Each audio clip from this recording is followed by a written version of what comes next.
Hi, Monty here again. Today I'll make a quick video on improving the security of your travel trailer. It starts with a good hitch lock. You want a good quality one, something that's not going to be taken off with a crowbar very easily, something like that. But I go one additional step. On the safety chains, what people do is they take these and wrap them around the tow hitch, and they run off with your trailer until they get somewhere where they can pull over to the side, people aren't watching, and they can take your hitch lock off and put it on the trailer ball and then take off for sure. So what I do, I've gotten these G70 links right here, and I took a link out of the chain. I did that because the U-bolts here, I would have to take 4 nuts off to remove the U-bolts, and they're very hard to get to. So it's quicker to do this. I've got this cotter pin here.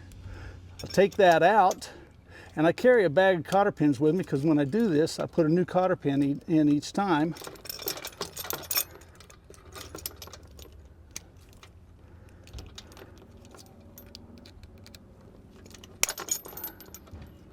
Well, come on now.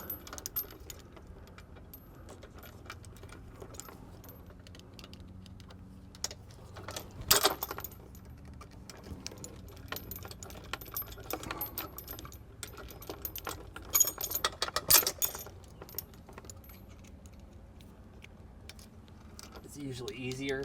Usually, but see, I just came from storage, and I'm using the same cotter pin. That's why I put a new cotter pin in each time when I'm traveling, because I don't have such a bent up cotter pin. That pin slides out. I take the chain with me whenever I leave or go somewhere. I just put it in the back of the car. When I'm ready to go with the trailer and take it somewhere, I can put this in quick. Not this one. Put it in like that. Get it bent up, and you're ready to go. So I've got one on each chain. Only takes a minute usually, and without that chain, I think that's just an added safety device to keep people from stealing your trailer. And that's it.